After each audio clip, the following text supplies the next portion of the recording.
সুপ্রিয় শিক্ষার্থী, আজকে আমরা মেইনলি দুইটা টপিকের উপরে ক্লাস করব। একটা বাংলাদেশের জনসংখ্যা আর একটি বাংলাদেশের কৃষি ও কৃষি ব্যবস্থা সম্পর্কিত। এই দুইটা বাংলাদেশ অ্যাফেয়ার্সে যে 9টা চ্যাপ্টার রয়েছে, সেই 9টা চ্যাপ্টারের মধ্যে ইউনিক দুইটা চ্যাপ্টার, একটা জনসংখ্যা ও উপজাতি,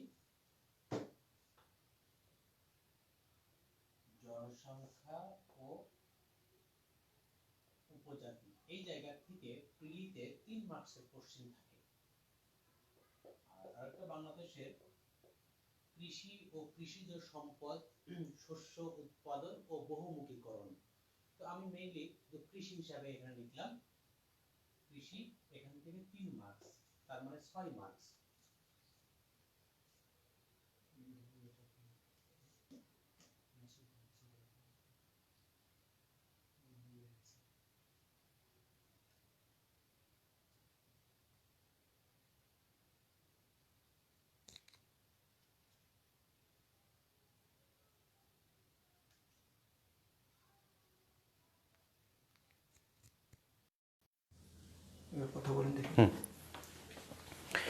আমাদের আজকে মেইনলি দুইটা চ্যাপ্টার, বাংলাদেশের জনসংখ্যা ও উপজাতি 3 মার্কস, আর বাংলাদেশের কৃষি ও কৃষিজ সম্পদ, শস্য উৎপাদন ও বহুমুখীকরণ, এটার উপরে 3 মার্কস, সব মিলিয়ে 6 মার্কস। এই দুইটা চ্যাপ্টার খুব বেশি বড় নয়, ছোট ছোট চ্যাপ্টার, কিন্তু মার্কস অনেক। আপনি দেখুন, প্রাচীন কাল থেকে সমসাময়িক কালের বাংলাদেশ, এখান থেকে আপনার 6 মার্কসের কোশ্চিন আসবে, অনেক টপিক পড়তে হয়, কিন্তু এই দুইটা অপেক্ষাকৃত ছোট টপিক, এখানে আপনি অল্প একটু পড়লেই আপনি কোশ্চিনটা কমন পাবেন। আবার এই দুইটা আমাদের রিটেন পরীক্ষাতে বাংলাদেশ অ্যাফেয়ার্সে যে 17টা চ্যাপ্টার রয়েছে, সেই 17টা চ্যাপ্টারের মধ্যে এই দুইটা পুরাপুরি রয়েছে। তো বাংলাদেশের জনসংখ্যা ও উপজাতির থেকে রিটেন পরীক্ষাতে 20 মার্কসের কোশ্চিন হয় না, 5 থেকে 10 মার্কসের হয়, আর কৃষির থেকেও 5 থেকে 10 মার্কস। তার মানে রিটেন পরীক্ষার জন্য এই দুইটার থেকে 20 মার্কস, আর প্রিলিতে আমাদের 6 মার্কস। তো আমরা শুরু করি। প্রথমত আমাদের বাংলাদেশের জনসংখ্যা ও উপজাতি।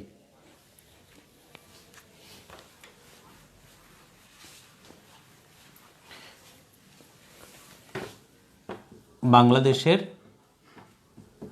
দেখা যায় উপরে জনসংখ্যা ও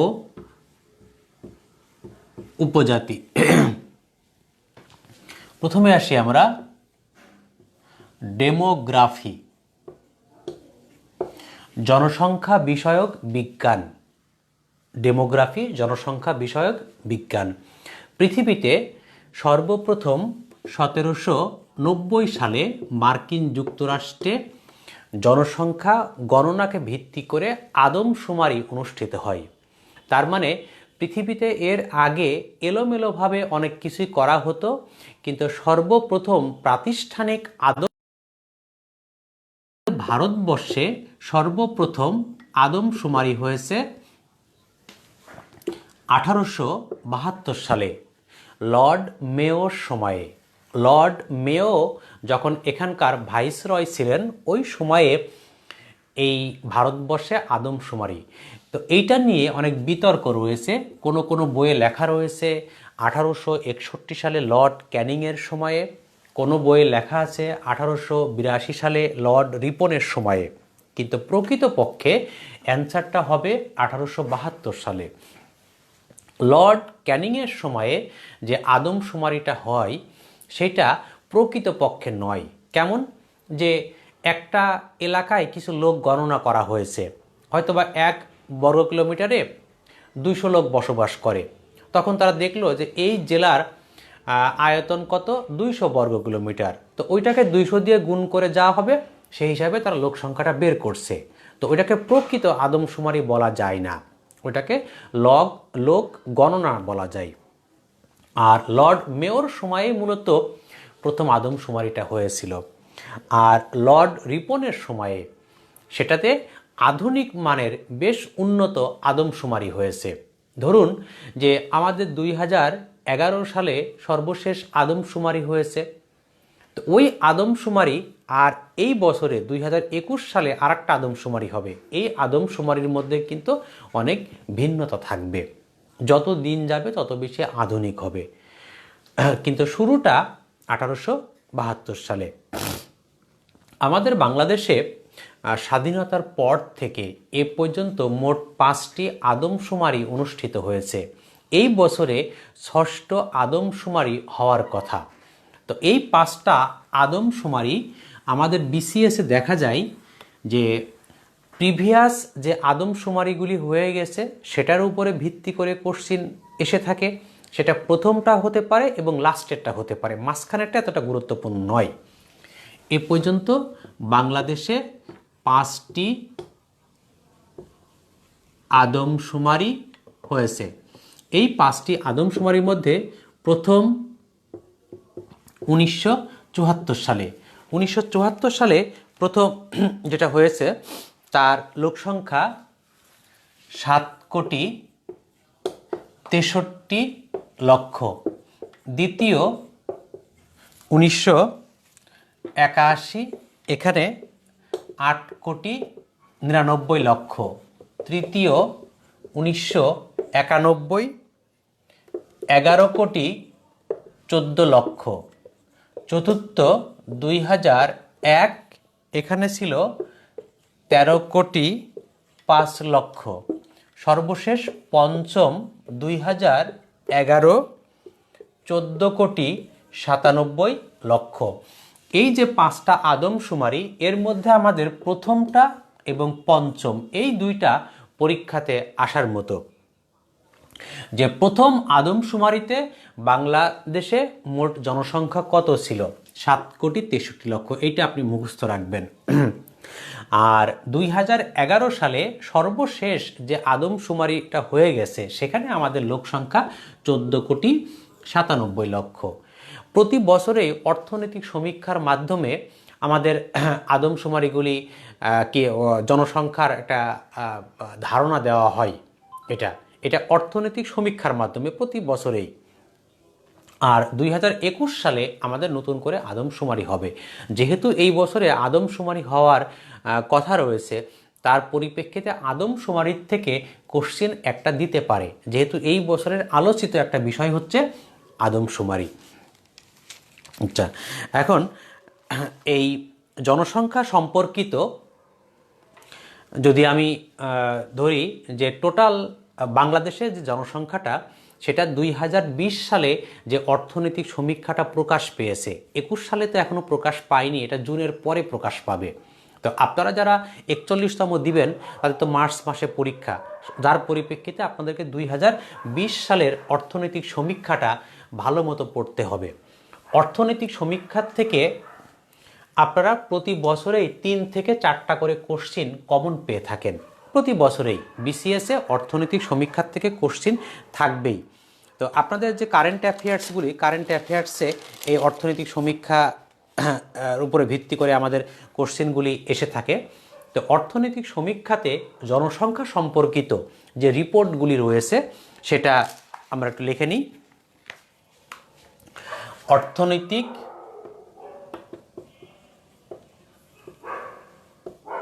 সমীক্ষা 2020, এখানে কয়েকটা ইনফরমেশন, অর্থাৎ বাংলাদেশের মোট জনসংখ্যা 16,65,00,000। 16,65,00,000। আর জনসংখ্যার ঘনত্ব 1015 জন প্রতি বর্গ কিলোমিটারে।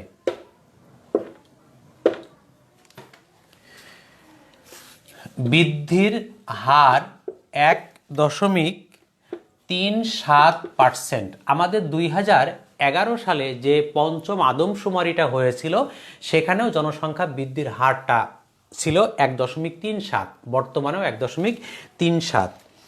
গড় আয়ু 72.6 বছর। এর মধ্যে পুরুষ 71.1 আর নারী বা মহিলা ৭৪.২ বছর। তার মানে মহিলারা বেশি দিন বাঁচছে। গড় আয়ু ৭২.৬ বছর, পুরুষ ৭১.১ বছর, মহিলা ৭৪.২ বছর। আমি যে 4টা জিনিস আপনাদেরকে দেখাইলাম, এই 4টা জিনিস 2011 সালে পঞ্চম আদমশুমারিতেও যা রয়েছে ওটাও আপনারা দেখবেন। তার কারণ আপনার বিসিএসে 2 রকমের কোশ্চিন, একটা হচ্ছে লেটেস্ট আর আরেকটা হচ্ছে সর্বশেষ যে আদমশুমারিটা হয়ে গেছে।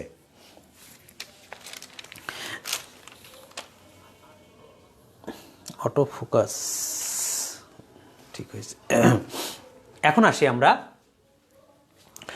জনসংখ্যার ভিত্তিতে এই বর্তমানে আমাদের যে প্রশাসনিক এলাকা, প্রশাসনিক বলতে বিভাগ, জেলা, থানা, উপজেলা, ইউনিয়ন, জনসংখ্যার ভিত্তিতে বৃহত্তম এবং ক্ষুদ্রতম, এটাও আমাদের একাধিক চাকরির পরীক্ষাতে এসেছে।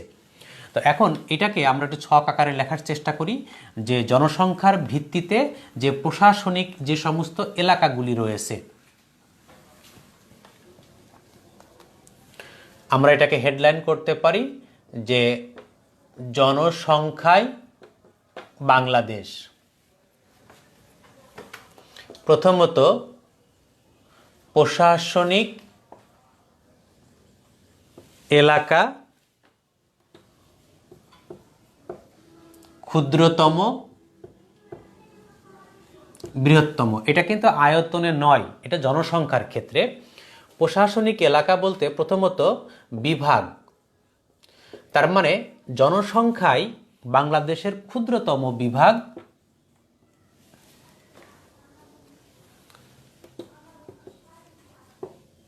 বরিশাল, বৃহত্তম বিভাগ ঢাকা। 2 জেলা, জনসংখ্যায় ক্ষুদ্রতম জেলা বান্দরবান আর বৃহত্তম জেলা ঢাকা। 3 উপজেলা থানচি, থানচি একটা আপনারা জানেন যে বান্দরবনেই। আর বৃহত্তম গাজীপুর সদর। অনেক গার্মেন্টস কারখানা থাকার কারণে গাজীপুরে এখানে লোক সংখ্যার পরিমাণটা অনেক বেশি। উপজেলা থানা, ক্ষুদ্রতম থানা বিমানবন্দর ঢাকা, বিমানবন্দর ঢাকা। বৃহত্তম থানা এটাও গাজীপুর সদর। 5 পৌরসভা, ক্ষুদ্রতম পৌরসভাটার সংখ্যাটা দেওয়া নেই, নামটা দেওয়া নেই। আর বৃহত্তম পৌরসভা বগুড়া সদর।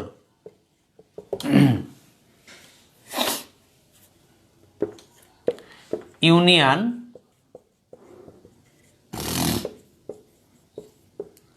হাজিপুর,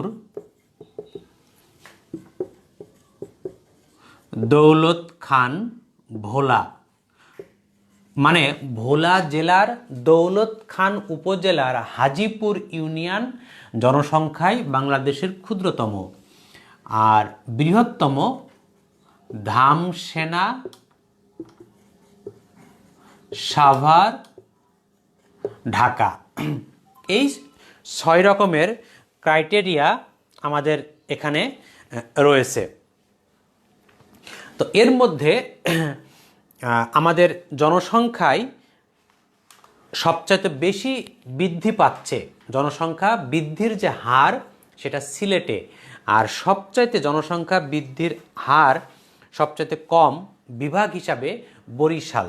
জনসংখ্যা সবচাইতে বেশি বৃদ্ধি পাচ্ছে সিলেট বিভাগে, আর জনসংখ্যা সবচাইতে কম বৃদ্ধি পাচ্ছে বরিশালে। ব্যাপারটা হচ্ছে যে বরিশালে জনসংখ্যা কম বৃদ্ধি পাওয়ার কারণ যে বরিশালে লোকজন তাদের অবস্থানগত কারণে তারা মাইগ্রেট বেশি করছে, যে কোনো জায়গাতে গিয়ে সেটেল হচ্ছে, যার পরিপ্রেক্ষিতে সেখানে অ্যাজ ইউজুয়াল জনসংখ্যা বাড়ছে, কিন্তু সেখান থেকে মাইগ্রেটের পরিমাণটা বেশি হওয়ার কারণে জনসংখ্যাটা সেখানে কম বৃদ্ধি পাচ্ছে। তো বাংলাদেশে যে 64টা জেলা রয়েছে, এই 64টা জেলার মধ্যে 4টা জেলা বর্তমানে এখন ঋণাত্মক জনসংখ্যায় রয়েছে, মানে ঋণাত্মক অর্থাৎ জনসংখ্যা কমে যাচ্ছে। তো এই 4টা জেলায় আমাদের বাংলাদেশের উপকূলীয় অঞ্চলে। তো বাংলাদেশের ঋণাত্মক যে 4টা জনসংখ্যা সম্বলিত জেলা, এটা আমি মুছে দেই।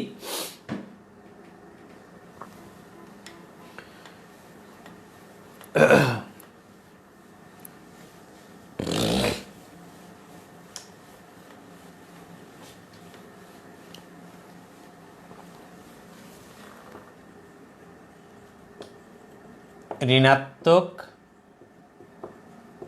জনসংখ্যার জেলা 4টি: 1 বাগেরহাট, 2 খুলনা, 3 ঝালকাঠি, 4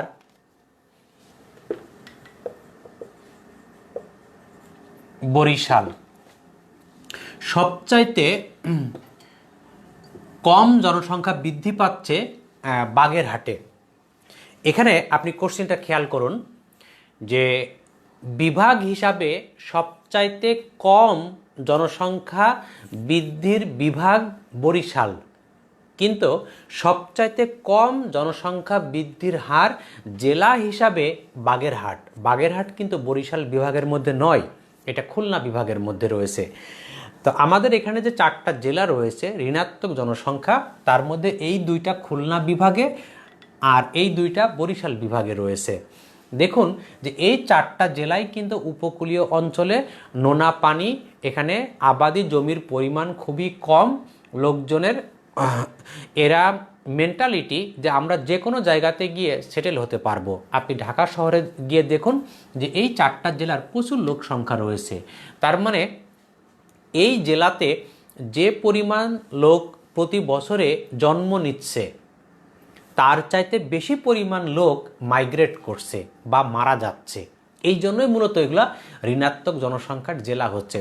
ধরুন যে এক বছরে হয়তো বা 50,000 মানুষ শিশু জন্মগ্রহণ করলো বাগেরহাটে, আবার দেখা যাবে যে 60,000 মানুষ বাগেরহাট ছেড়ে তারা অন্য জায়গায় গিয়ে বসবাস করছে, যার পরিপ্রেক্ষিতে এই জেলাগুলি ঋণাত্মক জনসংখ্যার জেলায় পরিণত হয়েছে। থানা এবং উপজেলার মধ্যে পার্থক্য। আচ্ছা, ভালো একটা কোশ্চেন, এটা আমি বলতে চেয়েছিলাম কিন্তু ওই সময় আর ভুলে গেছি। উপজেলা বলতে আমাদের স্থানীয় সরকার ব্যবস্থার যে প্রশাসনিক এলাকা, ভালো মতন বোঝেন, স্থানীয় সরকার ব্যবস্থার যে প্রশাসনিক এলাকা সেটাকে বলা হচ্ছে উপজেলা। আর আইন শৃঙ্খলা রক্ষা করার জন্য পুলিশদের যে প্রশাসনিক এলাকা সেটাকে বলা হচ্ছে থানা। তাহলে স্থানীয় সরকার ব্যবস্থার প্রশাসনিক এলাকাটা হচ্ছে উপজেলা, আর আইন শৃঙ্খলা রক্ষা করার জন্য বা পুলিশদের যে প্রশাসনিক এলাকা সেটাকে বলা হচ্ছে থানা। একটা উপজেলায় একাধিক থানা থাকতে পারে, কিন্তু একটা থানাতে একাধিক উপজেলা থাকতে পারে না। তার মানে সকল খারই খারক, সকল খারক খার নয়, কেমিস্ট্রির মতো। আমাদের আগে এই জেলা ছিল, জেলার যে ক্ষুদ্রতম এলাকা সেটাকে বলা হতো মহাকুমা। যেমন কুষ্টিয়া জেলা, কুষ্টিয়া জেলায় 4টা মহাকুমা: কুষ্টিয়া সদর, কুমারখালী, চুয়াডাঙ্গা, মেহেরপুর। পরবর্তীতে মহাকুমাগুলার নামকরণ করা হলো থানা। কুষ্টিয়া জেলায় 4টা থানা: কুষ্টিয়া সদর, কুমারখালী, চুয়াডাঙ্গা, মেহেরপুর। তার মানে ওই সময় প্রশাসনিক যে বিকেন্দ্রীকরণ, ওই প্রশাসনিক বিকেন্দ্রীকরণের মধ্যে মহাকুমার নামটা পরিবর্তন করে করা হলো থানা। থানা একদিকে স্থানীয় সরকার ব্যবস্থারও কাজ করত, আবার পুলিশ যে আইন শৃঙ্খলা সেটার কাজও করত। বুঝতে পারছেন যে স্থানীয় সরকার ব্যবস্থারও কাজ করছে, আবার যে পুলিশদের আইন শৃঙ্খলার কাজ সেটাও করছে। যে মিরপুর থানা বা কুমারখালী থানা বা বাগমারা থানা, এটা থানা হিসাবে রয়েছে, এবং ওই থানার যিনি প্রশাসনিক প্রধান তাকে বলা হতো টিওনো, থানা নির্বাহী অফিসার। 1982 সালে এসে তখন এইটাকে চেঞ্জ করা হলো। পরবর্তীতে 1986 সাল থেকে তখন এই থানাটাকে করা হলো আইন শৃঙ্খলা রক্ষা করার জন্য একটা প্রশাসনিক ইউনিট, আর আলাদাভাবে স্থানীয় সরকার ব্যবস্থার মধ্যে নেওয়া হলো উপজেলা। থানা এবং উপজেলাটা ভিন্ন হয়ে গেল। তার মানে থানা হচ্ছে পুলিশদের আর উপজেলাটা হচ্ছে ওই প্রশাসনিক কর্মকর্তাদের, এবং ওই উপজেলার যিনি প্রধান তাকে বলা হচ্ছিল ইওনো, উপজেলা নির্বাহী অফিসার। পরবর্তীতে 1994 সালে এসে ওই উপজেলা ব্যবস্থাটি বাতিল করে দেওয়া হলো। তখন আবার ওই পূর্বের অবস্থায় ফিরে গেল, থানা হয়ে গেল। থানা উপজেলা একসঙ্গে থানা নামকরণ করা হলো। 1997 সালের দিকে এসে ওইটাকে আবার পরিবর্তন করে আবার উপজেলা চালু করা হলো। তার মানে এখন উপজেলাও রয়েছে এবং থানাও রয়েছে। উপজেলাটার প্রধান যিনি তাকে বলা হচ্ছে ইওনো, আর থানা ওইটা হচ্ছে পুলিশদের প্রশাসনিক এলাকা, যেখানে একজন ভারপ্রাপ্ত কর্মকর্তা বা ওসি সেটা নিয়োগপ্রাপ্ত হয়ে থাকেন। একটা উপজেলার মধ্যে একাধিক থানা থাকতে পারে। এটা বিষয়টা আশা করি আপনাদের কাছে ক্লিয়ার হয়েছে।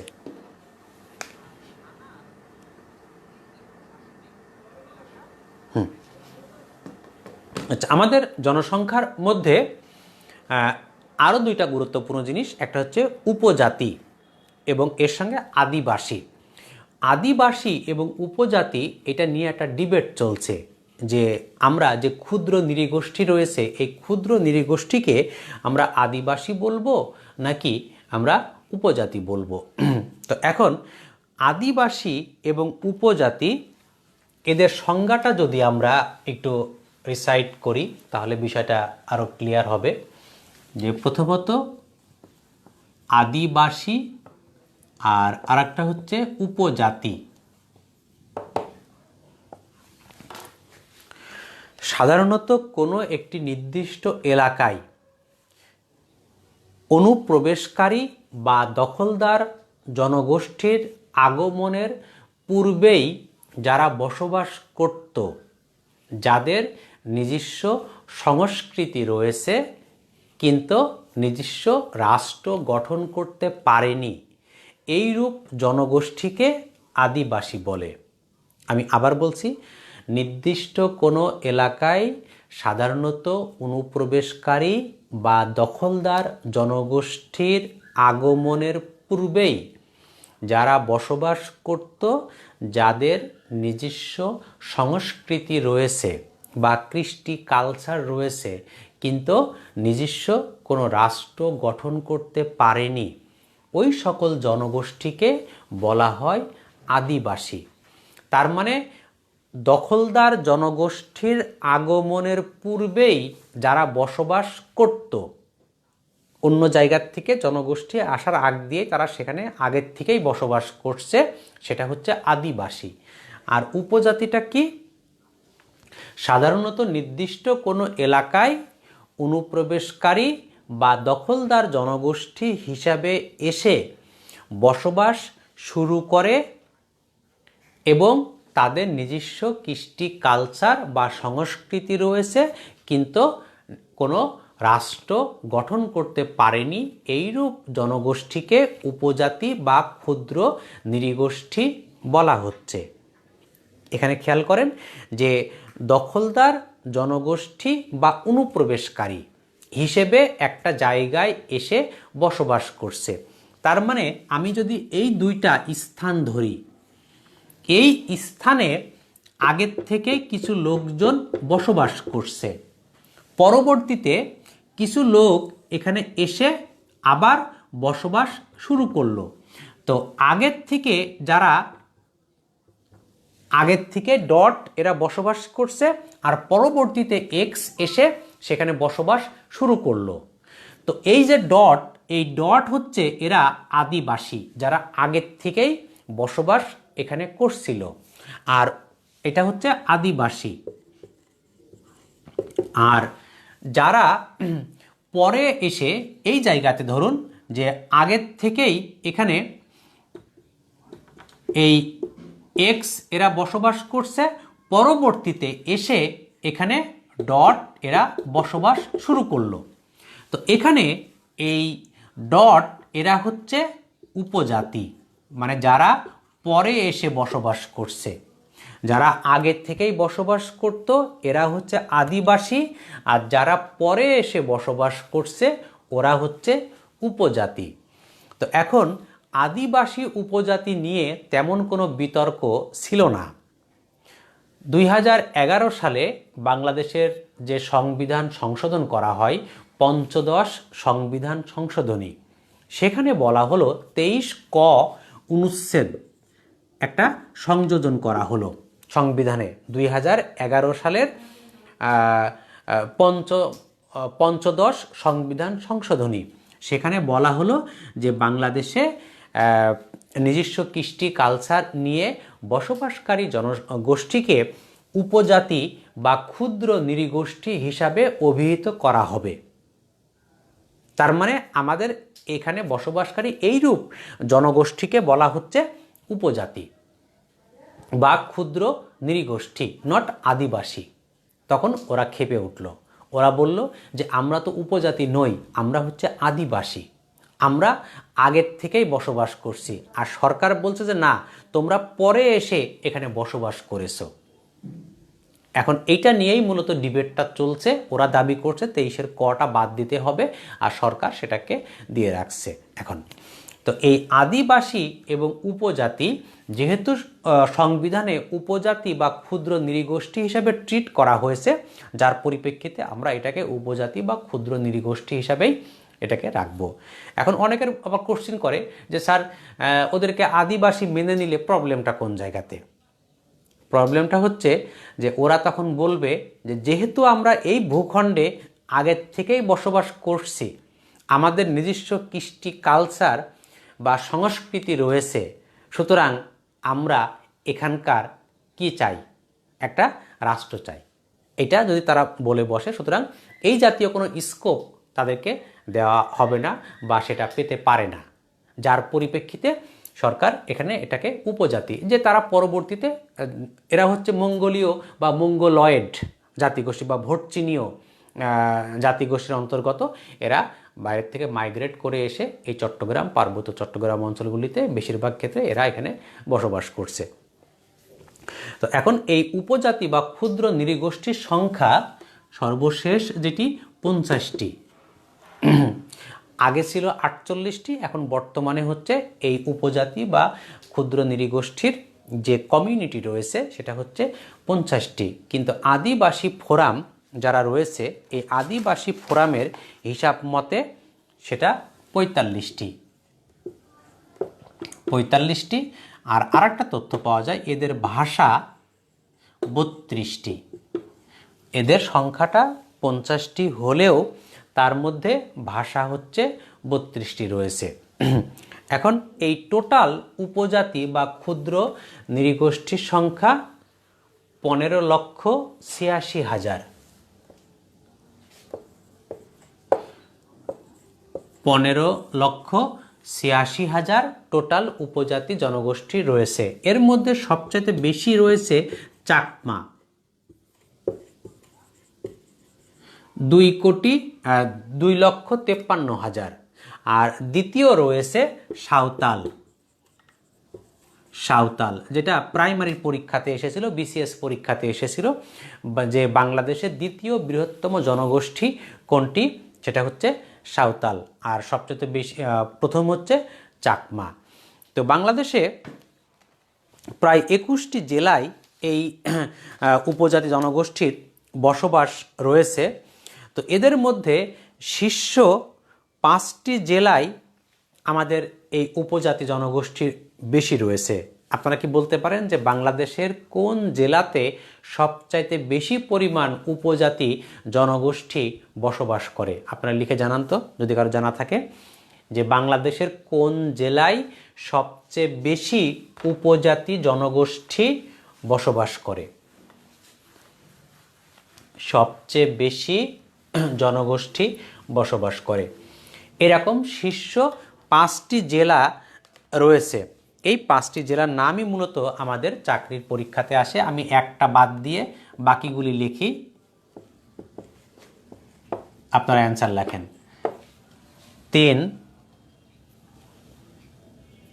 3 লেখা যাবে না, 4,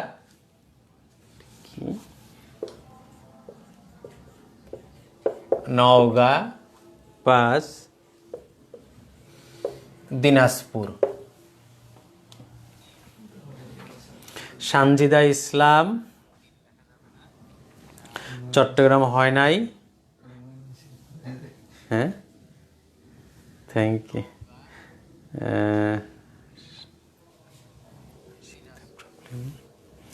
পরে পার্বত্য চট্টগ্রাম। পার্বত্য চট্টগ্রাম তো বাবা জেলা না, এটা তো 3টা জেলার সমন্বয়ে। একটা জেলার নাম বলতে হবে যে কোন জেলাতে সবচাইতে বেশি পরিমাণ উপজাতি জনগোষ্ঠী বসবাস করে। হ্যাঁ, মাহমুদুল হাসান, হ্যাঁ তোমার অ্যান্সার কারেক্ট। 1 নাম্বার রয়েছে রাঙামাটি, আর 2 খাগড়াছড়ি, 3 বান্দরবন। রাঙামাটি, খাগড়াছড়ি, বান্দরবন, নওগাঁ, দিনাজপুর। তার মানে আপনি এই রাঙামাটিটা মনে রাখবেন। আমি এর আগের দিন যেটা দেখালাম যে চট্টগ্রাম, খাগড়াছড়ি, রাঙামাটি, বান্দরবন এর অবস্থানগুলো দেখে, যে রাঙামাটি বাংলাদেশের আয়তনে বৃহত্তম জেলা এবং এখানে সবচেয়ে বেশি পরিমাণ উপজাতি বাস করে। আপনাদের আরেকটা কমন কোশ্চিন অনেকবার এসেছে যে এই 50টি উপজাতির মধ্যে পার্বত্য চট্টগ্রাম অঞ্চলে বসবাস করে কয়টা উপজাতি? পার্বত্য চট্টগ্রাম অঞ্চলে বসবাস করে 11টি উপজাতি। আবার কোনো কোনো বইয়ে লেখা থাকে 13টি। এর কারণটা কি? কোশ্চিনটা ভালো মতন বুঝবেন। যদি বলে যে পার্বত্য চট্টগ্রাম জেলায় বসবাস করে কতটি উপজাতি? 11টি। আর যদি বলে যে চট্টগ্রাম ও পার্বত্য চট্টগ্রাম অঞ্চলে বসবাস করে কতটি উপজাতি, তখন উত্তর হবে 13টি।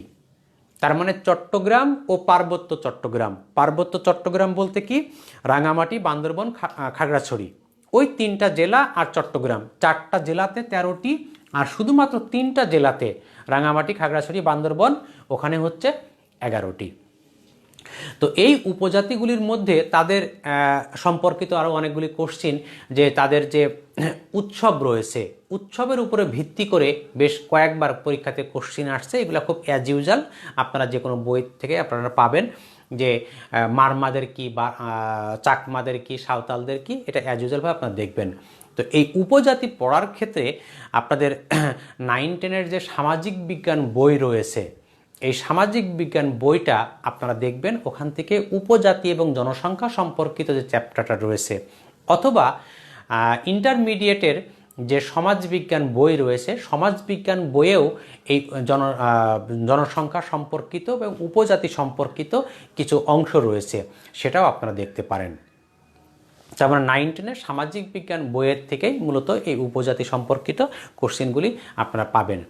আমাদের জনসংখ্যা সম্পর্কিত বিসিএসে যে 3টা কোশ্চিন থাকে, তার মধ্যে একটা কোশ্চিন থাকবে উপজাতি সম্পর্কিত, আর 2টা কোশ্চিন থাকবে জনসংখ্যা সম্পর্কিত।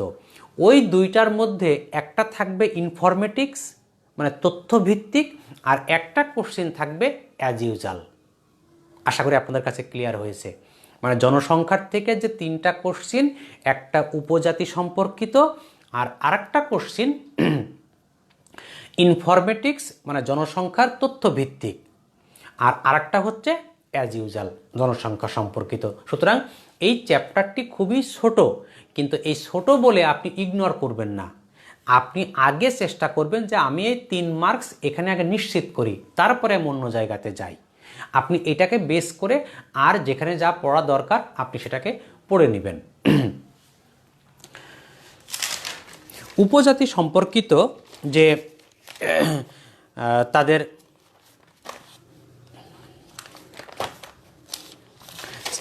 সাংস্কৃতিক কেন্দ্রগুলি রয়েছে, বাংলাদেশে উপজাতি সাংস্কৃতিক কেন্দ্র হচ্ছে 8টি।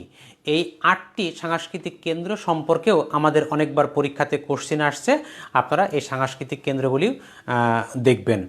আর উপজাতিদের উৎসবের মধ্যে যেটাকে বলা হচ্ছে বৈশাখী, মূলত ত্রিপুরা, মারমা এবং চাকমা, তাদের যে 3টা অনুষ্ঠান রয়েছে ওইটাকে একত্রে বলা হচ্ছে বৈশাখী। আর এই বৈশাখীটা 3 দিন ধরে মূলত চলে। 1985 সাল থেকে এই বৈশাখীটা চলে আসছে। এরপরে আসি আমরা, এই উপজাতিদের মধ্যে একটা মুসলমান উপজাতি রয়েছে, আপনারা জানেন, সেটা হচ্ছে পাঙ্গন। এটা মৌলভীবাজার জেলায় এই পাঙ্গন মুসলমান উপজাতিরা বসবাস করে। আর এর মধ্যে মাতৃতান্ত্রিক 2টা উপজাতি রয়েছে, মারমা এবং খাসিয়া, যেটাকে বলা হয় যে গারো পাহাড়ের মায়েরা খাসি খাওয়ায়। এটা এখন আসি আমরা বাংলাদেশের কৃষিজ সম্পদ, শস্য উৎপাদন ও বহুমুখীকরণ।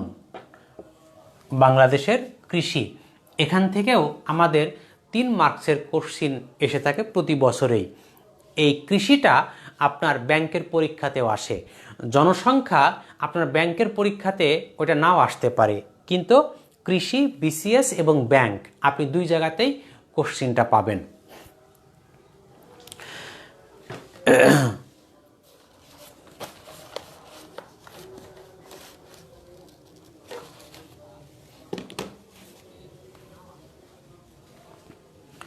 কৃষির ক্ষেত্রে প্রথমে আসি আমরা, বাংলাদেশে মোট জমির পরিমাণ। কৃষিটা অনেকটা তথ্যভিত্তিক, আমি যতটুকু পারবো আপনাদেরকে তথ্যগুলি দেওয়ার চেষ্টা করব। এখানে তথ্যগুলি যদি আপনি মনে রাখতে পারেন তো খুবই ভালো। পর্যায়ক্রমে একবারে আপনার হবে না, আপনি পর্যায়ক্রমে এগুলো চেষ্টা করবেন।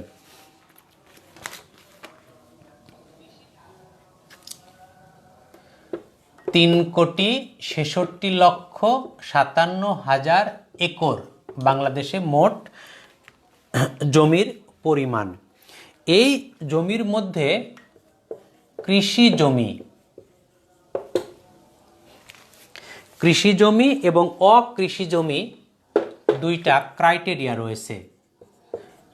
অকৃষি জমি, আপনাদের কৃষি জমি বলতে যেখানে ফসলি জমি, যেখানে ফসল করা হচ্ছে, ফসলি জমি, নদী, বন, হাওড়, বাওড়, লবণাক্ত জমি, হ্রদ, এগুলি সবই কৃষি জমির মধ্যে পড়বে। আমি যদি এটাকে দেখাই যে ফসলি জমি পাশাপাশি নদী, বন, হাওড়,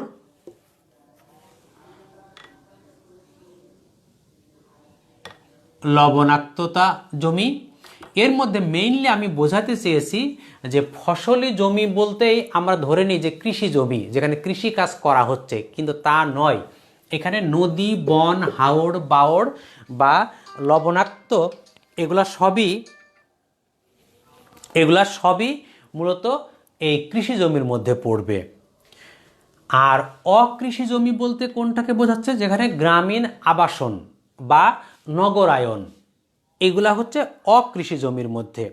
গ্রামীণ আবাসন, শহরে বাণিজ্যিক এলাকা, এগুলো পতিত জমি বা অকৃষি জমির মধ্যে পড়বে। তো আমাদের কৃষি জমির পরিমাণ বাংলাদেশে টোটাল যেটা রয়েছে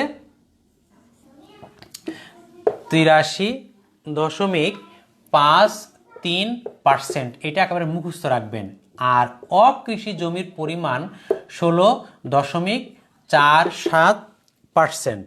এটা এই গ্রামীণ বা আবাসন যেটা রয়েছে, তার মধ্যে আমাদের ফসলি জমি এই যে 83.53% কৃষি জমি, তার মধ্যে ফসলি জমি রয়েছে 60%।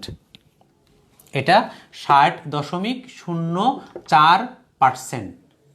আমি আবারও বলছি যে কৃষি জমি যেটা টোটাল আমাদের 83.53%, তার মধ্যে ফসলি জমি 60.04%, আর বাকি নদী, বন, হাওড়, বাওড়, লবণাক্ত যে এলাকাগুলি রয়েছে সেটার মধ্যে রয়েছে।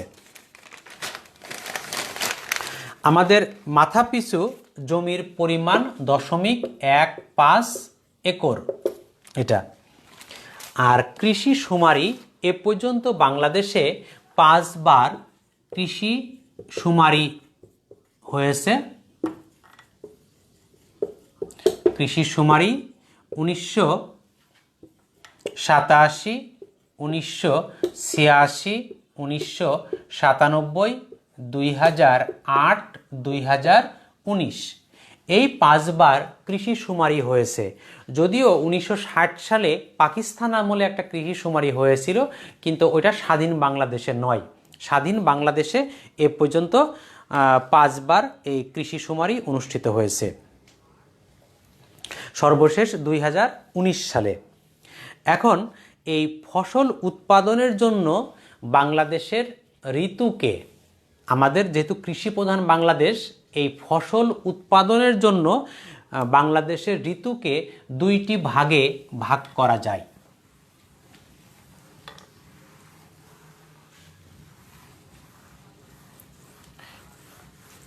ফসল উৎপাদনের জন্য বাংলাদেশের ঋতুকে 2টি ভাগে ভাগ করা যায়। এক,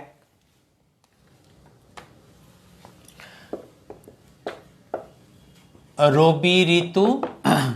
রবি ঋতু এটা আশ্বিন থেকে ফাল্গুন। আর আমরা যদি ইংরেজির কথা চিন্তা করি তাহলে সেপ্টেম্বরের মাঝামাঝি থেকে মার্চের মাঝামাঝি, অর্থাৎ সেপ্টেম্বরের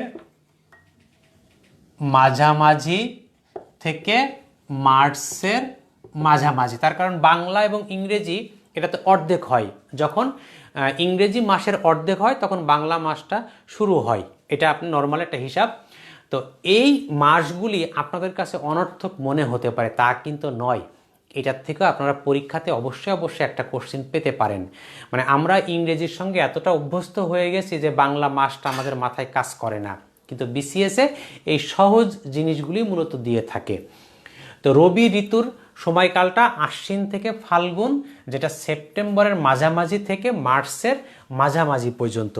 এখন রবি ঋতুতে প্রধান প্রধান ফসলগুলি কি কি হয়? আমরা গ্রামে বসবাস, তারপরেও আমরা ভুলে যাই আসলে যে কোন সময় কোন ফসলটা হচ্ছে। এটা মেইনলি শীতকালীন যে ফসলগুলি রয়েছে, যে ফুলকপি, বাঁধাকপি, গাজর, মূলা, টমেটো, সিম, এগুলা হচ্ছে এই রবি ঋতুর, তার মানে শীতকালীন যে ফসলগুলি। তার মধ্যে প্রধান যে ফসলটা সেটাকে বলা হচ্ছে বোরো ধান। এর মধ্যে বোরো ধান প্রধান ফসল, আপনার এইটাই গুরুত্বপূর্ণ।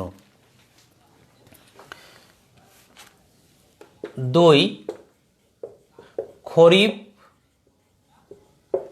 ঋতু। খরিফ ঋতু এইটা আবার 2 প্রকার, খরিফ 1, 2, খরিফ 2। খরিফ 1 এটা চৈত্র থেকে জ্যৈষ্ঠ, চৈত্র থেকে জ্যৈষ্ঠ, আপনার ইংরেজিটা মিলিয়ে নেবেন। আর খরিফ 1-এর এখানকার প্রধান ফসল মূলত আউশ ধান। আউশ ধান। আর খরিফ 2-এ জুলাই থেকে সেপ্টেম্বর পর্যন্ত এখানকার প্রধান ফসল আমন ধান। আষাঢ় থেকে ভাদ্র, খরিফ 2 হচ্ছে আষাঢ় থেকে ভাদ্র। এইভাবে বাংলা মাসগুলি আপনি এখান থেকে মিলিয়ে পড়বেন। তো খরিফ ঋতুটা মেইনলি যে চৈত্র থেকে ভাদ্র পর্যন্ত, এটা টোটালি হচ্ছে চৈত্র থেকে ভাদ্র। তো এই চৈত্র থেকে ভাদ্রটাকে ভাগ করলে চৈত্র থেকে জ্যৈষ্ঠ হচ্ছে খরিফ 1, আর খরিফ 2 হচ্ছে আষাঢ় থেকে ভাদ্র। তার মানে এরপরে যেটা আসবে আমাদের মেইনলি 3টা ধান, বোরো ধান, আউশ ধান এবং আমন ধান। আউশ ধানটা যেটা সরাসরি ছিটিয়ে দেওয়া হয়, আর আমন ধানটা এবং বোরো ধান এটা চারা প্রথমত দিয়ে সেখান থেকে উঠিয়ে তারপরে লাগানো হচ্ছে। তো এই যে 2টা প্রধান ঋতু, এই 2টা প্রধান ঋতুতে কি কি ফসল হয়, এই ফসলের বর্ণনাগুলি আপনারা অবশ্যই পড়বেন। আমাদের কৃষি সংক্রান্ত অ্যাজ ইউজুয়াল কিছু ইনফরমেশন রয়েছে, সেই ইনফরমেশনগুলি কাটা টাইপের, এটা আপনারা দেখবেন। তার মধ্যে অন্যতম যে বাংলাদেশের একমাত্র কৃষি জাদুঘর যেটা ময়মনসিংহ কৃষি বিশ্ববিদ্যালয়ে অবস্থিত, বাংলাদেশের একমাত্র কৃষি জাদুঘর। আর একটা শব্দ আসে যে ভূমিহীন চাষি, যে সকল কৃষকের জমির পরিমাণ 1 একরের নিচে তাদেরকে ভূমিহীন চাষি বলা হচ্ছে। তো 1 একর বলতে কত, 3 বিঘা 8 ছটাক, এর নিচে যে জমি আছে তাদেরকে ভূমিহীন কৃষক হিসাবে অভিহিত করা হচ্ছে। আর একটা শব্দ ব্যবহার করা হয় যে প্রান্তিক জমি, অর্থাৎ যে জমিতে আবাদ করলে ওই আবাদের খরচ এবং বিক্রি করে যা হচ্ছে এইটা সমান হলে তাকে প্রান্তিক জমি বলা হচ্ছে। যে আমার 5,000 টাকা ইনভেস্ট করলাম, 5,000 টাকা সেখান থেকে ফসল আসলো, ওইটা হচ্ছে প্রান্তিক জমি, এখানে লাভগত কোনো কিছু হচ্ছে না। আরেকটা আমরা ব্যবহার করি যে অর্থকরী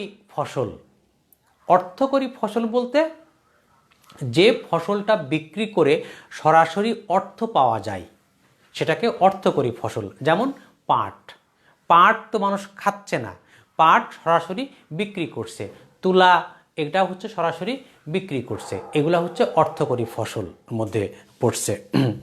আর একটা কৃষিক্ষেত্রে জাতীয়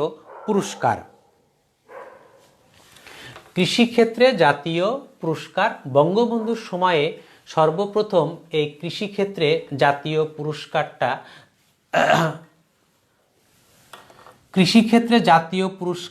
1973 সালে সর্বপ্রথম চালুর সিদ্ধান্ত করা হয়। বঙ্গবন্ধু শেখ মুজিবুর রহমান কৃষিক্ষেত্রে সর্বপ্রথম জাতীয় পুরস্কার চালুর সিদ্ধান্ত নিয়েছিলেন। ওইটা প্রথম চালু হলো 1976 সালে। রাষ্ট্রপতি যেটা 1976 চালু করা হলো জাতীয় কৃষি পুরস্কার। 1994 সালে এইটার নাম করা হলো রাষ্ট্রপতি কৃষি পুরস্কার। যেটা জাতীয় কৃষি পুরস্কার তার নাম পরিবর্তন করে করা রাষ্ট্রপতি কৃষি পুরস্কার। 1997 সালে এর নামকরণ করা হলো বঙ্গবন্ধু জাতীয় কৃষি পুরস্কার। পরবর্তীতে আবার 2002 সালে এর নাম পরিবর্তন করে করা হলো জাতীয় কৃষি পুরস্কার। অনেকবার এটা চেঞ্জ হয়েছে।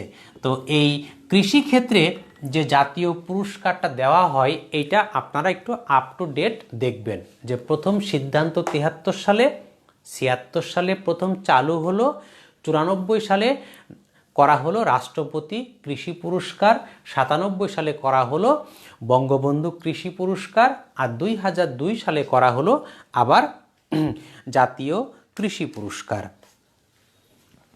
আমাদের কৃষিতে আরেকটা কোশ্চেন বিসিএসে থাকে যে কৃষি সংক্রান্ত যে সমস্ত গুরুত্বপূর্ণ প্রতিষ্ঠান রয়েছে এই প্রতিষ্ঠানগুলির উপরে আমাদের আরেকটা কোশ্চেন বিসিএসে থাকে। কৃষি সংক্রান্ত গুরুত্বপূর্ণ প্রতিষ্ঠান। আমি কয়েকটা প্রতিষ্ঠানের নাম আপনাদেরকে বলে দিচ্ছি, আপনারা ওই প্রতিষ্ঠানগুলি সম্পর্কেই ডিটেলস পড়বেন, ওইটারগুলোর ভেতর থেকে আশা করি আপনারা কমন পাবেন। প্রথমেই বলতে হয় BINA, Bangladesh Institute of Nuclear Agriculture, Bangladesh Institute of Nuclear Agriculture 1972 সালে এটি প্রতিষ্ঠিত এবং এই বিনা এরা উন্নত জাতের ধান উদ্ভাবন করে থাকে। বিনা 1972 সালে এটা প্রতিষ্ঠিত, Bangladesh Institute of Nuclear Agriculture. এ পর্যন্ত বিনা 37টি ধান উদ্ভাবন করেছেন, মানে কৃষিক্ষেত্রে তারা ধান তো নয়, উন্নত জাতের যে ফসল সেটা 37টি তারা উদ্ভাবন করেছেন। এটা বাংলাদেশের বেশ কার্যকরী একটা প্রতিষ্ঠান। এরপরে 2 নম্বরে রয়েছে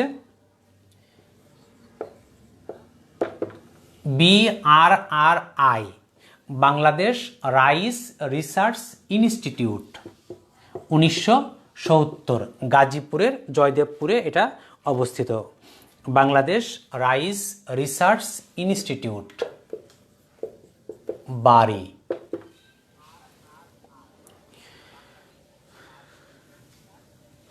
Bangladesh Agricultural Research Institute, Bangladesh Agricultural Research Institute, এটাও 1970 সালে এটা 76 সালে প্রতিষ্ঠিত BARI. BSRI, Bangladesh Sugar Crop Research Institute, যেটা 1951 সালে পাবনার ঈশ্বরদীতে অবস্থিত। এইটা আগে ছিল Bangladesh Sugar Cane Research Institute, মানে ইক্ষু গবেষণা প্রতিষ্ঠান। তো ওই ইক্ষু গবেষণাটাকে পরিবর্তন করে সুগার ক্রপ, মানে আগে শুধু ইক্ষু নিয়ে গবেষণা করত, আর এখন বর্তমানে যে সমস্ত ফ্রুটসের মধ্যে সুগারের পরিমাণটা বেশি ওই সমস্ত ফ্রুটস নিয়েও এরা কাজ করবে। Bangladesh Sugar Crop Research Institute, Ishwardi পাবনাতে এর অবস্থান। পরে BARC, এটা 1975, Bangladesh Agricultural Research Council, Bangladesh Agricultural Research Council. 6 BADC, 1961 সালে এটা প্রতিষ্ঠিত, Bangladesh Agriculture Development Corporation, Bangladesh Agriculture Development Corporation 1961 সালে প্রতিষ্ঠিত, ফার্মগেট ঢাকাতে এর হয়েছে। বীর টান, এটা আরেকটা গুরুত্বপূর্ণ। Bangladesh Institute of research and training on applied nutrition, Bangladesh Institute of research and training on applied nutrition, অর্থাৎ একটা খাদ্যের মধ্যে কি পরিমাণ পুষ্টিগুণ রয়েছে এই পুষ্টিগুণটা এটা নির্ণয় করে থাকে বিরটান। এখানে 1968 সালে এই বিরটান প্রতিষ্ঠিত। বিরটানটা সম্পর্কে আপনারা টিকা আকারেও পড়তে পারেন, এটা রিটেন পরীক্ষার জন্য গুরুত্বপূর্ণ। বিরটান সম্পর্কে টিকা আসতে পারে।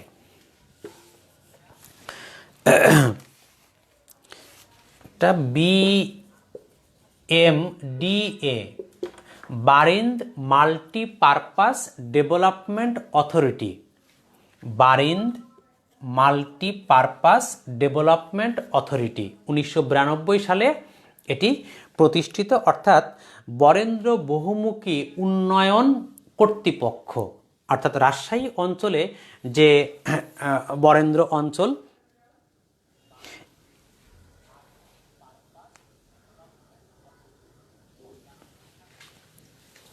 সেটাকেই এই BMDA বলা হচ্ছে। আমাদের কৃষি ক্ষেত্রে আরেকটা শব্দ আমরা ব্যবহার করি HYV, হাই ইয়াল্ডিং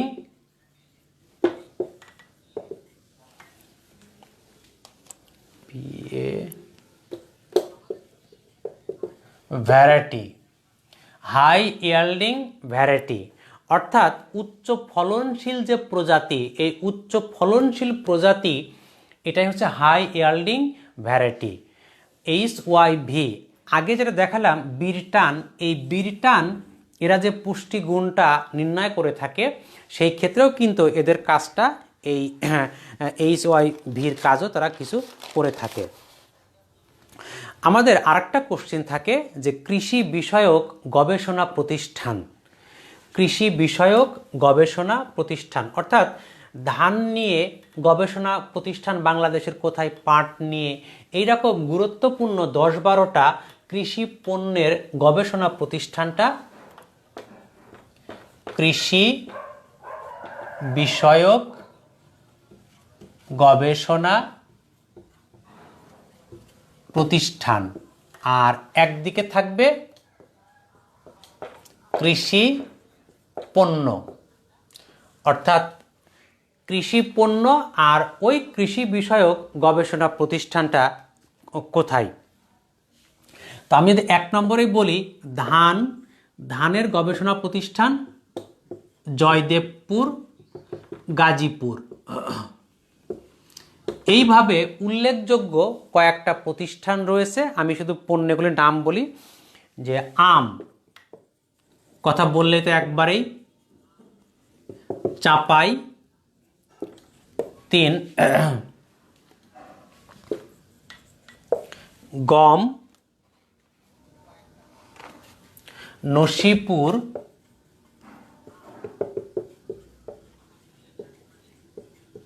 চাপাই 4, ডাল, নসিপুর দিনাজপুর, ডাল এটা ঈশ্বরদী, পাবনা,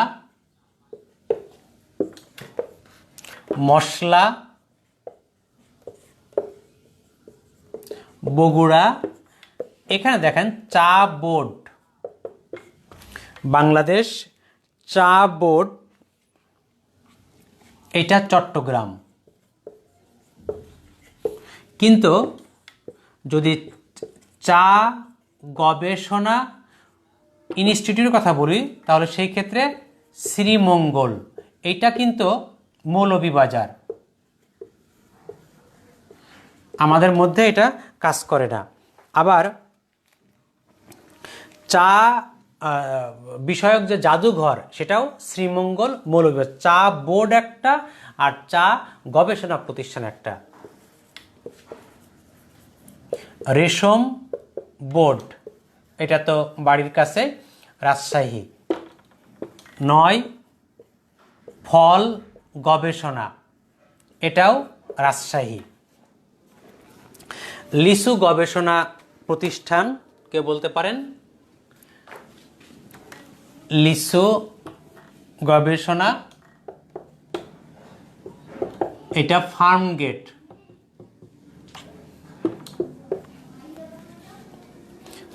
তুলা, এটাও ফার্ম গেট, ঢাকা। তুলার পরে রয়েছে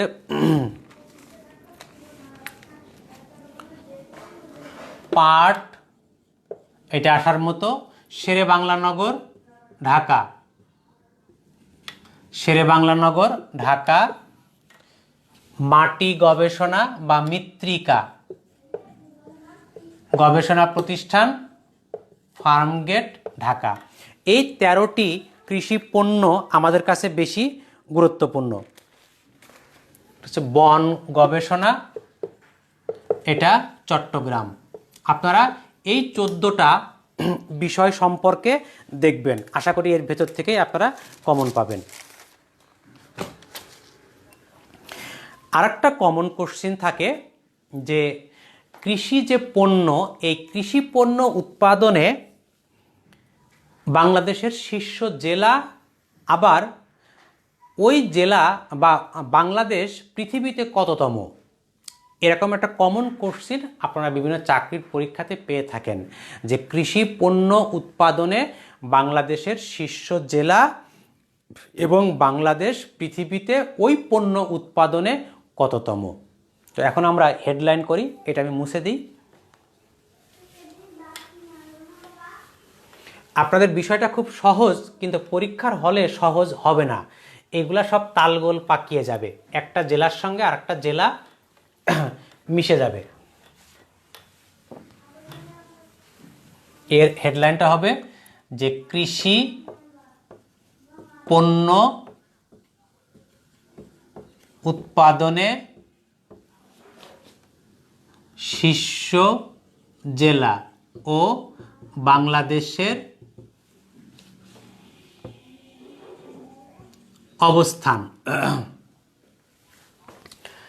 প্রথমত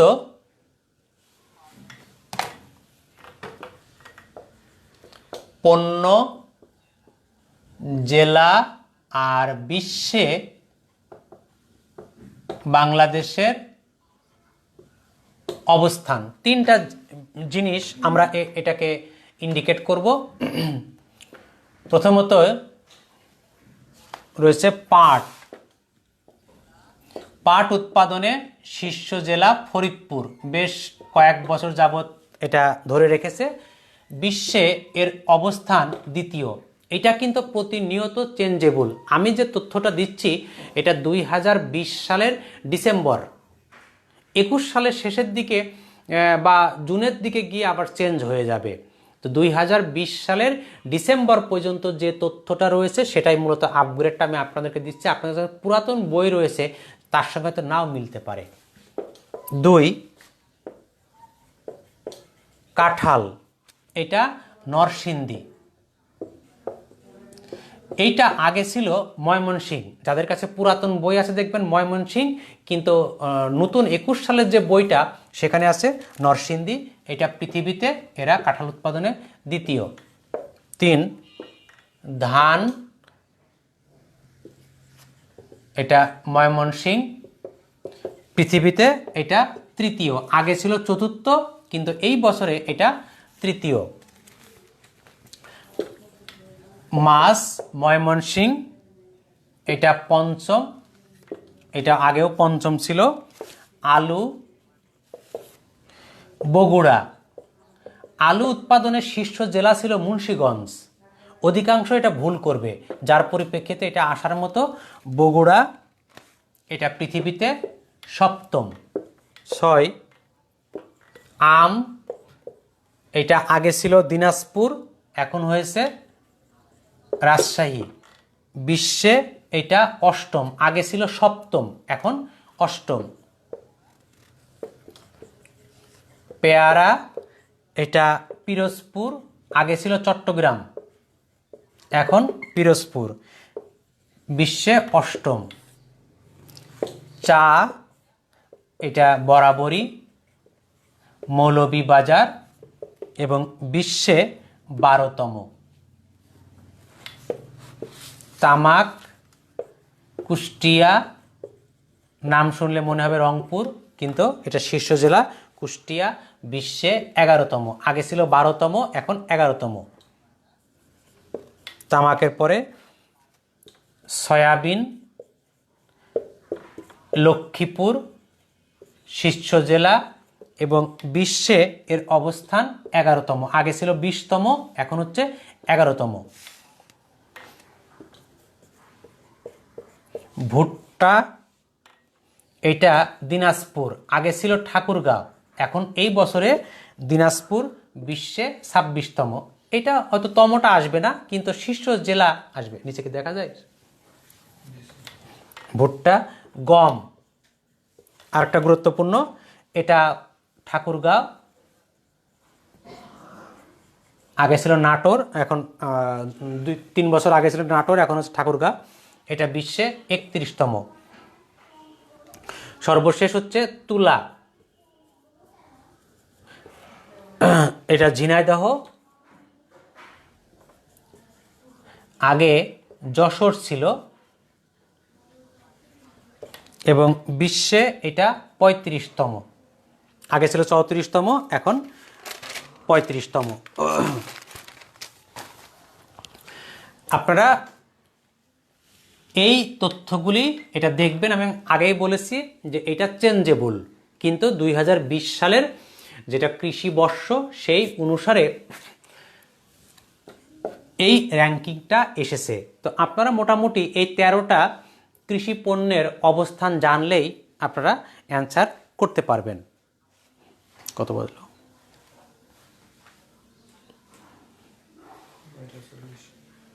9:40। আচ্ছা, আমাদের কৃষি পণ্যের মধ্যে গুরুত্বপূর্ণ কৃষি পণ্য মোটামুটি 5টা: ধান, গম, পাট, আখ, চা। তো এই 5টা কৃষি পণ্যের উৎপাদনের ক্ষেত্রে কি পরিমাণ তাপমাত্রা মানে এসেনশিয়াল বা উপযুক্ত, আর কি পরিমাণ বৃষ্টিপাত উপযোগী, আমাদের মাধ্যমিক ভূগোল বইয়ে এটা দেওয়া আছে, যার পরিপ্রেক্ষিতে এই 5টা কৃষি পণ্য উৎপাদনে প্রয়োজনীয় তাপমাত্রা এবং প্রয়োজনীয় বৃষ্টিপাত উপযোগী, এটাও পরীক্ষাতে আসার মতো। তো এখন আমরা আরেকটা ছক লিখব যে ফসল উৎপাদনে তাপমাত্রা ও বৃষ্টিপাত। এটা আমরা মুছে দিই।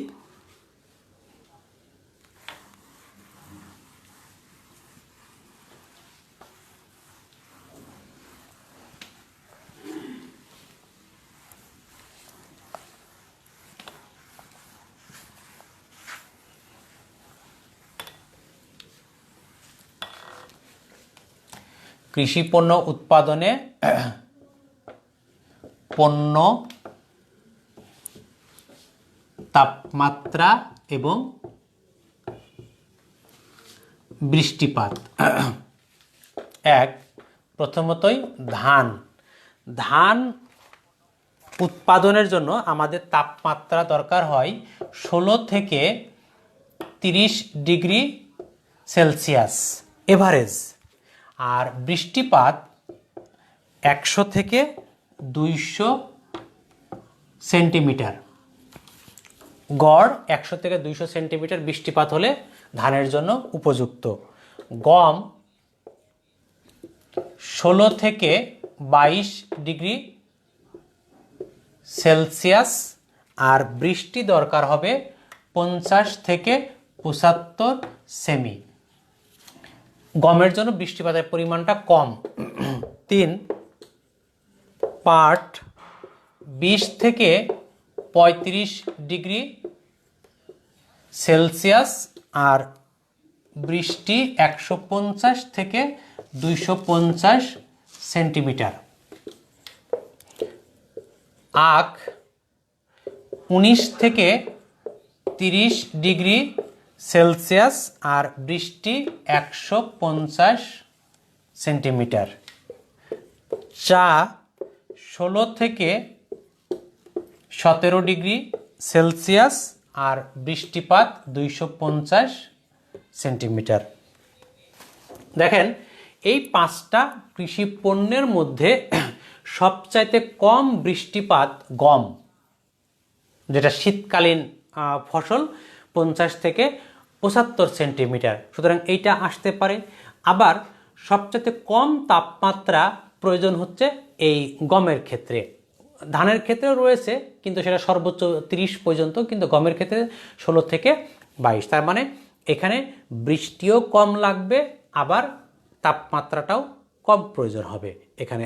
আর সবচেয়ে বেশি প্রয়োজন হচ্ছে পাট এবং চায়ের ক্ষেত্রে, বৃষ্টিপাতের ক্ষেত্রে, যে 250 সেন্টিমিটার। তার মধ্যে চাতে বেশি বৃষ্টিপাত প্রয়োজন হয়, যে সিলেট অঞ্চলে এখানে প্রচুর পরিমাণে বৃষ্টিপাত হয়, যার পরিপ্রেক্ষিতে ওইদিকে চায়ের পরিমাণটাও ভালো হয়।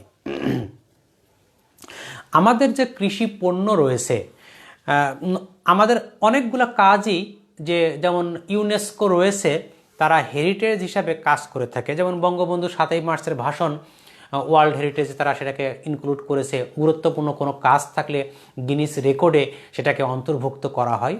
এটার এক একটা সেক্টর রয়েছে। তো কৃষি ক্ষেত্রে এই কাজটি করে থাকে একটা প্রতিষ্ঠান GIAHS।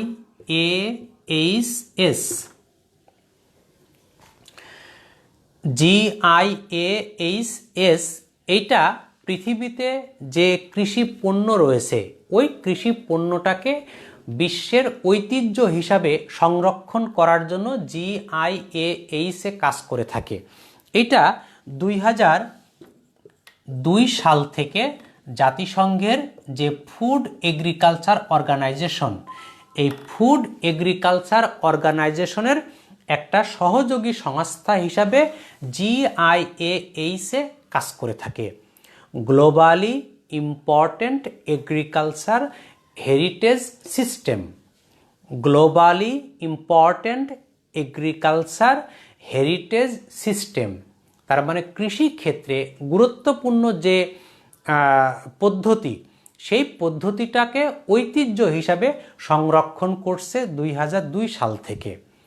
তো GIAHS এই পণ্যের মধ্যে বাংলাদেশের এ পর্যন্ত একটি মাত্র বিষয় অন্তর্ভুক্ত হয়েছে, সেটা হচ্ছে ভাসমান চাষ পদ্ধতি। ভাসমান চাষ পদ্ধতি। সাতক্ষীরা, বাগেরহাট এই অঞ্চলে আইলা এবং সিডরের পরিপ্রেক্ষিতে কিছু পানি উঠে পড়ে। তো ওই পানি আর ওখান থেকে নামে না। তো তখন ওই সমস্ত এলাকার লোকজনগুলা ওই পানির উপরে বেড তৈরি করে তারপরে তারা বিভিন্ন ফসলাদি চাষ তারা শুরু করে, বিশেষ করে সবজি চাষটা। তো ওই পদ্ধতিটা ভাসমান চাষ পদ্ধতি, যেটা পৃথিবীতে একটা ইউনিক পদ্ধতি হিসাবে পরিগণিত হয়েছে, যার পরিপ্রেক্ষিতে কৃষি ঐতিহ্যের অংশ হিসাবে এই ভাসমান চাষ পদ্ধতিটাকে তারা রেখেছে। আর বাংলাদেশের কৃষি ক্ষেত্রে 4টা পদ্ধতিকে GIAHS তারা অন্তর্ভুক্ত করার জন্য প্রক্রিয়াধীন রেখেছে। মানে বাংলাদেশ 4টা এই পদ্ধতি তারা আবেদন করেছে এই GIAHS এর অন্তর্ভুক্ত করা যায় কিনা। এই 4টার মধ্যে 1 ফুল চাষ, 2 প্রচলিত ধান চাষ, জুম চাষ যেটা পাহাড়ে করা হয়, আর একটা ধানের সাথে মাছ চাষ। এই 4টা পদ্ধতি GIAHS এর কাছে বাংলাদেশ আবেদন করেছে, তারা এটাকে বিবেচনায় রেখেছে যে এখান থেকে তারা এটা নিতে পারে। আমাদের BCS-এ 34তম BCS এর পর থেকে যখন এই কৃষি ব্যাপারটি অন্তর্ভুক্ত করেছে, তার মধ্যে দেখা যায় যে প্রায় 3-4 বার আমাদের যে কৃষি পণ্যগুলি রয়েছে ওই কৃষি পণ্যের যে উন্নত জাত রয়েছে ওই উন্নত জাতের উপরে আমাদের কোশ্চিন এসেছে। তার মানে আমাদের যে কৃষি সংক্রান্ত 3টা কোশ্চিন, তার মধ্যে একটা কোশ্চিন থাকবে যে কৃষিতে উন্নত যে জাত রয়েছে, ওই যে HYV হাই ইয়াল্ডিং ভ্যারাইটি, ওই হাই ইয়াল্ডিং ভ্যারাইটির পর একটা কোশ্চিন থাকবে এটা। আর আরেকটা থাকে ইনফরমেটিক্স, যে এই বছরে কি পরিমাণ ধান উৎপাদন হলো, গম উৎপাদন হলো, এই টাইপের। আরেকটা হচ্ছে ইন জেনারেল। প্রত্যেকটা চ্যাপ্টারের কিন্তু সেক্টর রয়েছে, ওই সেক্টরটা আপনার সাইকোলজি দিয়ে ধরতে হবে। কোশ্চিনটা অ্যানালাইসিস করলে আপনি বুঝতে পারবেন যে আমাকে কোনটা পড়তে হবে। মানে দিন রাত শুধু পড়েই গেলেন, আপনি কিছুই বুঝলেন না, ওটাতে লাভ নেই। আপনাকে টেকনিক্যালি, আমার সময় কম, এই সময়ের মধ্যে আমি অল্প কিছু জায়গায় ক্লিক করব যাতে সেখান থেকে আমি কোশ্চিনটা বের করে আনতে পারি। তো এর মধ্যে একটা অন্যতম বিষয়টা হচ্ছে এই উচ্চ ফলনশীল কৃষি পণ্য।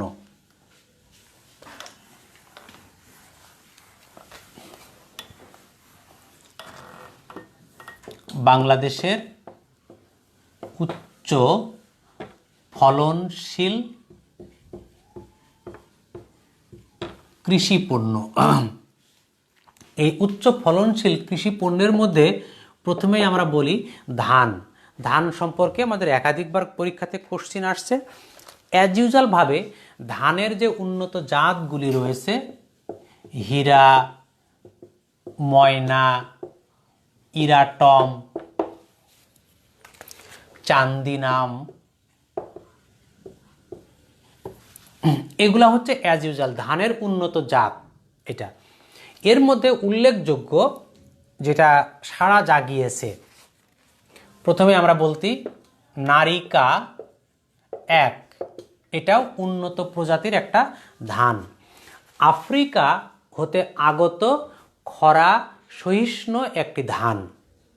আফ্রিকা হতে আগত খরা সহিষ্ণু ধান। এটা কেমন? বাংলাদেশের সবচাইতে উষ্ণতম এলাকা কোন অঞ্চলকে বলা হয়? আপনারা লিখে জানান তো।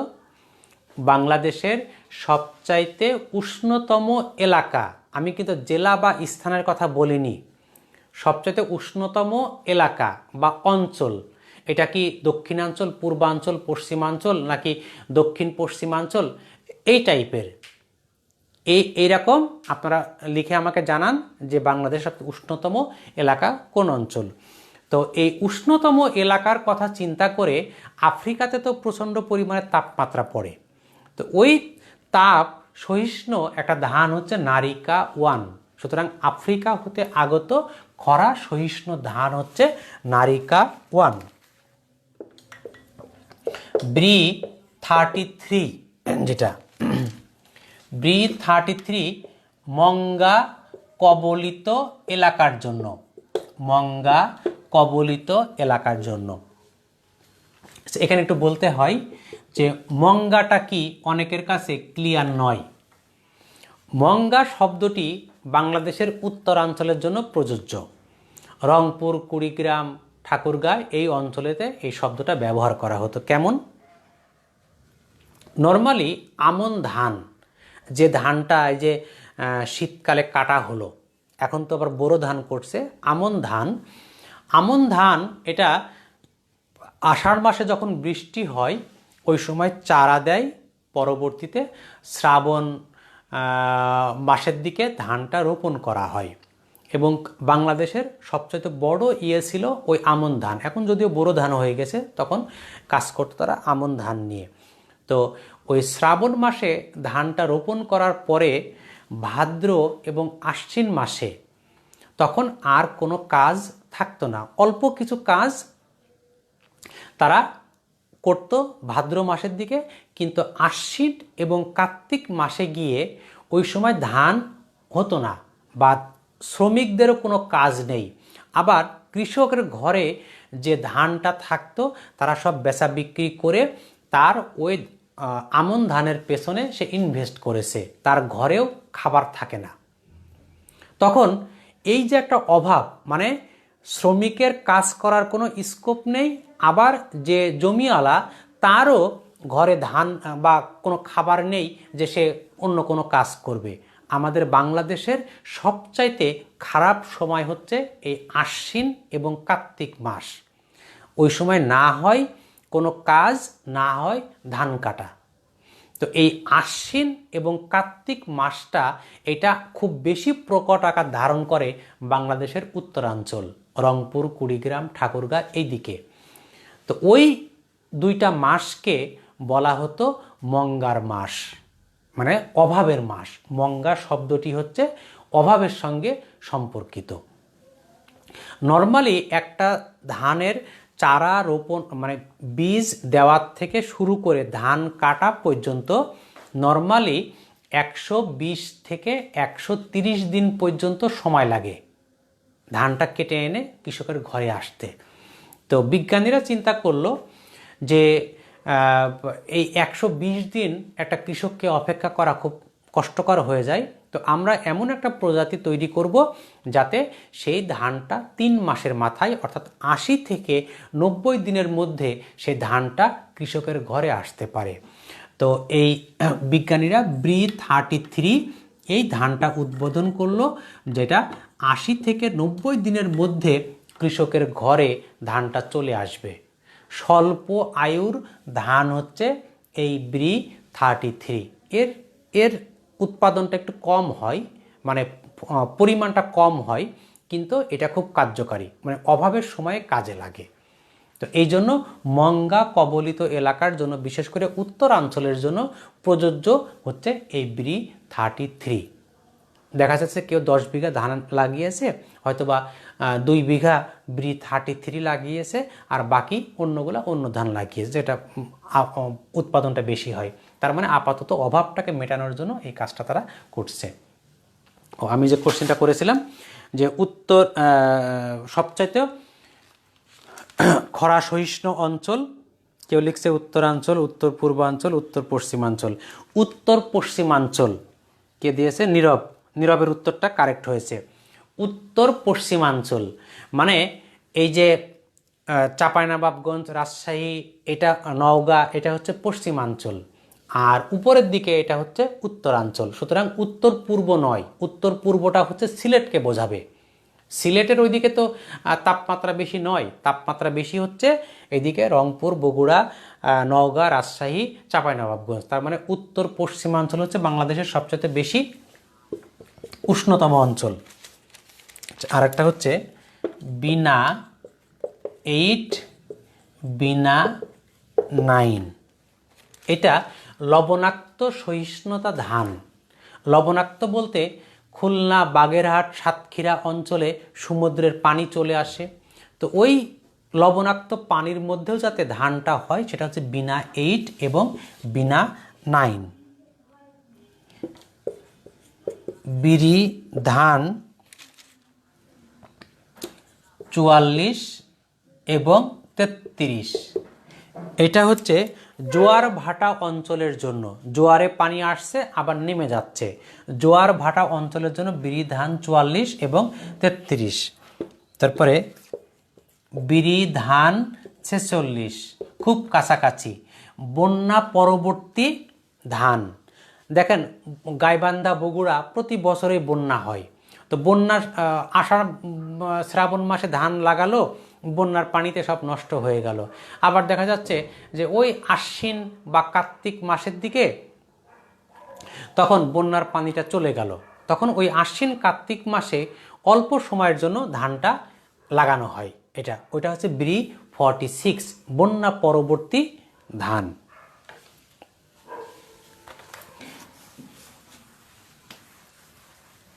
তারপরে রয়েছে কয়টা বাজলো সবাই? BR 11 এবং R1, এটা জলমগ্ন এলাকার জন্য। জলমগ্ন এলাকার কি? যেখানে সবসময় পানি বেঁধে থাকে। এই পানি সবসময় যেখানে বেঁধে থাকে সেটাকে বলা হচ্ছে BR 11, মানে ওখানকার ধানটা এটা গুরুত্বপূর্ণ। আপনারা আউশ, আমন এবং বোরো এই 3টা ধান সম্পর্কে একটু ডিটেলস পড়বেন। আমাদের সময় যেহেতু শেষের দিকে চলে আসছি। আউশ, আমন এবং বোরো এই 3টা ধান কোন মাসে রোপণ করা হয়, কোন মাসে কাটা হয়, এবং এই 2টা ধান এই বছরে লক্ষ্যমাত্রা কত ছিল এবং কি পরিমাণ উৎপাদন হয়েছে, অর্থনৈতিক সমীক্ষার থেকে এটা দেখবেন। এই কোশ্চেনটা পরীক্ষাতে আসার মতো, যে এই বছরে বাংলাদেশে কি পরিমাণ আমন ধান উৎপাদন হয়েছে আর বোরো ধানের লক্ষ্যমাত্রা কত, লেটেস্ট ইনফরমেশনগুলি আপনি কারেন্ট ইয়ার থেকে, অর্থনৈতিক সমীক্ষার থেকে দেখবেন। ধানের পরে গমের উন্নত জাত, আমার সময় যেতে অল্প, অগ্রণী, সোনালী, বলাকা, দোয়েল, আকবর, কাঞ্চন, তুলা, রূপালী, ডেলফোস। আমি শুধু পণ্যের নামগুলি বলে দিই, আপনাদের সবার কাছে বই রয়েছে, বইয়ে পাবেন। ভুট্টা, সয়াবিন,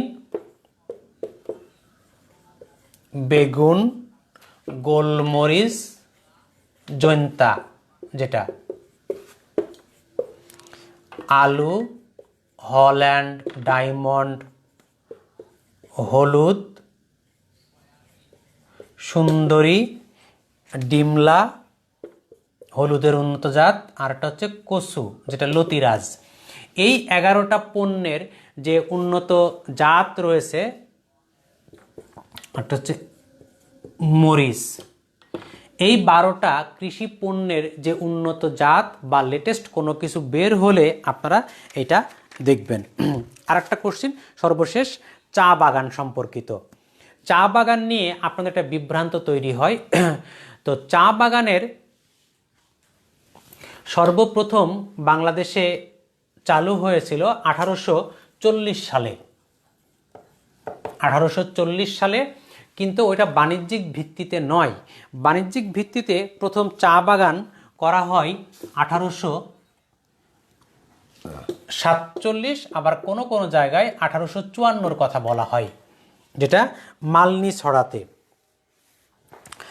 প্রথম চা বাগান 1840 সালে চট্টগ্রাম, আর এই দুইটা বাণিজ্যিক ভিত্তিতে, এটা হচ্ছে সিলেটের মালনী ছড়াতে, এটা বাণিজ্যিক ভিত্তিতে। এখন বাংলাদেশে মোট চা বাগান কয়টি? 167টি। তো 167টি চা বাগান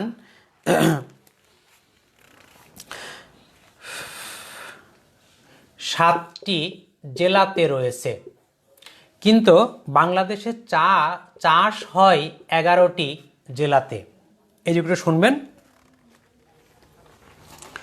বান্দরবন, লালমনিরহাট, দিনাজপুর এবং নীলফামারী, 11টি জেলাতে চা চাষ হয়।